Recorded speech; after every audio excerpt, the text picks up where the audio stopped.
Let's afternoon. For time.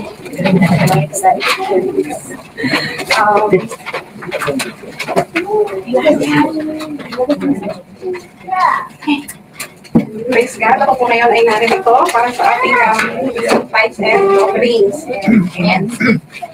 But first, open our Bible sa Malakay, chapter 3, verse 10.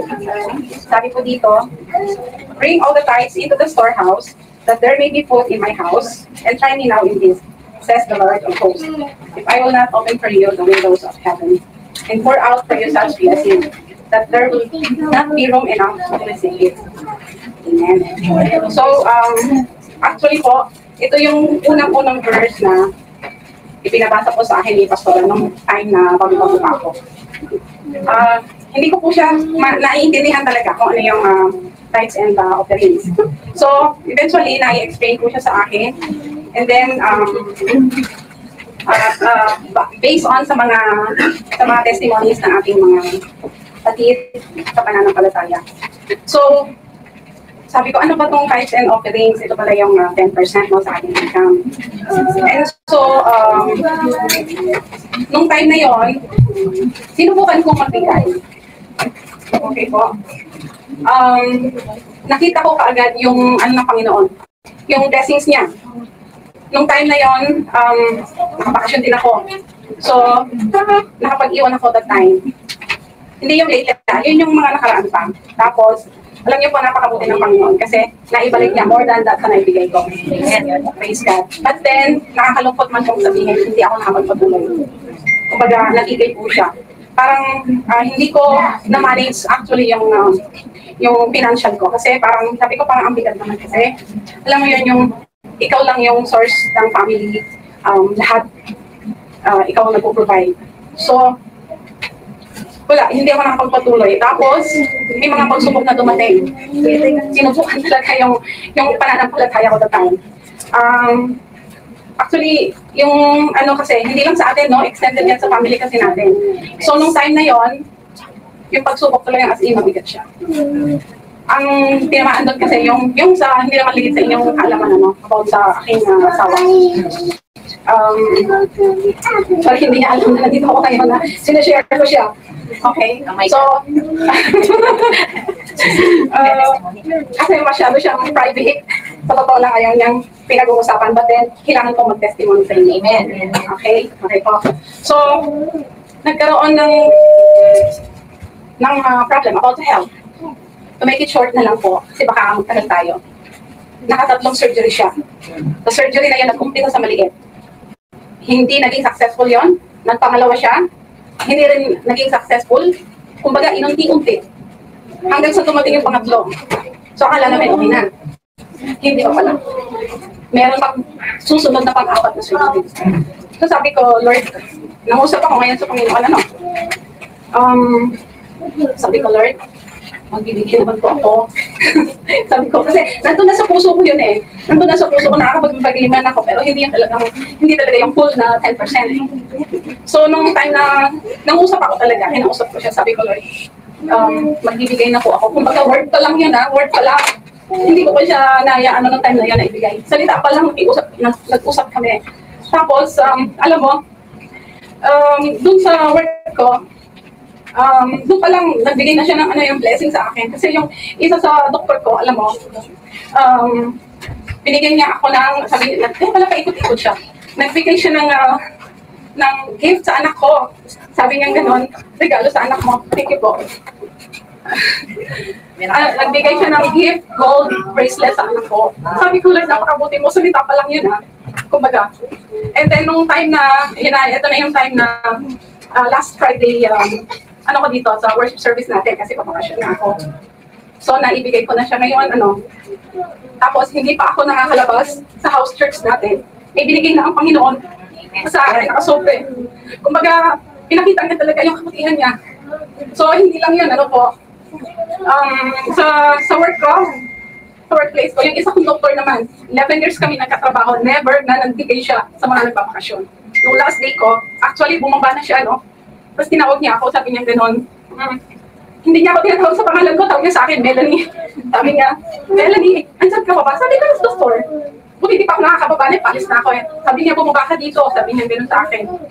And so, bumaba ako ngayon, narinig ako ng mga nurses doon. Uy, may aabot yan si doktor. Nangyayang ako, hindi ko alam kung ano yun. So, pagbaba ako, may inabot siya po na nakasobre. Nakasobre, sabi niya, ikaw na ba magbili ng mga pasalubong para sa mga anak ko. See, tingnan niyo po, napakatotoo niyo po niya sa kanyang mga salita. Kumaga yung naibigay ko, ibinalik po niya sobra-sobra pa. Sobra na ibigay ko sa kanya, praise God. So, hindi lamang po yun, nung nagbakasyon ako, kahit sabihin ko po na yung dala ko, actually, hindi siya enough. Pero hindi po nagkulang ang Panginoon, nakapag-provide po siya sa lahat. Yung paraod pa rito sa ospital, ayun yung time na umuwi ako. Praise God, tumanggap po yung asawa ko, kasabay ko na ako. Kasi pumayag siya kasi nai-explain po sa kanya lahat. Tapos sabi ko, ay di yung surgery niya, matagumpay naman po, praise God. Ngayon, yung asawa ko magaling na po. Natuyo yung sulit niya, praise God. Pag nagtuloy-tuloy yung kanyang kagalingan. Sa kanya pong mga kalagayan. Ako po ay nagpapasalamat sa inyo din kasi sa mga prayers ninyo, lalo na sa ating 87th Family Fellowship. Tapos, may binigay pa rin po siyang surprise gift para sa anak ko. Isa po siyang binigay po niya yung Latin honor. Sa anak ko, alam niyo po yun. Praise God. So, kung loud po yung anak ko. Kahit po yung ganun yung kalagayan ng asawa ko, pinilit pa rin po niya umakyat sa skate. Alam mo, nung time na yung parang tumigil kasi binigyan kami ng time, biruin po niyo. 4 stairs, sabi ng asawa ko, paano ko makakaakyat dyan? Kaya mo yan, sabi ko, alam niyo po, ang daming tumulong sa kanya. Even yung din ng si Aporsol, ito yun. As in talagang tumayo pa. Binigyan kami ng moment sa stage na yun. Sabi nga ng asawa ko, paano ko nagawa yun? Mahal ka ng Panginoon. Ang daming tumulong sa'yo. So, pagbalik ko po, galing bakasyon, nito lang, September, first Friday, nakapagbigay pa rin po ako. Amen. So, Friday yon, after 2 days lang po, hindi kayo maniwala tumawag yung amo ko. Sabi niya, kaya patawag ka ng HR. Sabi ko, bakit? Basta pumunta ka na lang. Nagulat ako, ano yun? Surprise ka ba sa akin? Kumbaga, alam mo, pagkaabot sa akin ng envelope, ibinigay po niya yung increment ko. Kung ano yung ibinigay ko, na ibalik po niya, sobra pa doon sa nila.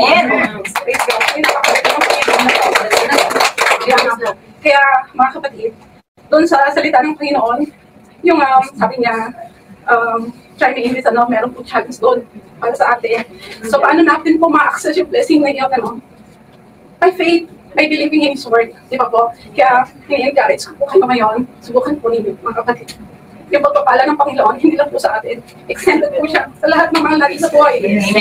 Dati po, alam nyo, nung pag may mga testimony dito, ako po ay naliliit. Kaya sabi ko, hindi ko magawa. Minsan, nahiya ako.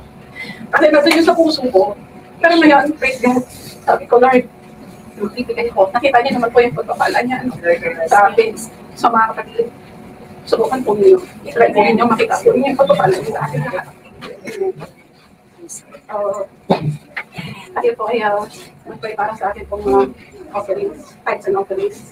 Lord Jesus, we thank you for our life, for your abundant blessings, O Lord God. As we bring our tithes and offerings, as we give to you, Lord God, please bless our tithes and offerings, O God, just for your glory.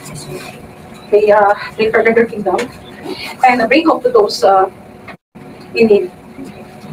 May you bless also our company, our family, and our job, O Lord God. Please bless more those who give cheerfully, and to those who struggle to give, O Lord God, please touch their heart, and increase their faith, O Lord, and trust you in our position. Please bless us more, O Lord God, to continue to serve you faithfully. And Lord God, may you help us, guide us to manage our resources, O God, coming from you, Lord. We pray, O Lord God, that our tithes and offerings, O Lord God, it will more souls and extend your kingdom, O Lord God. We love you, Lord, and we stand in your word by faith, oh God. We love you, we glorify you. In Jesus' mighty name, amen. Amen.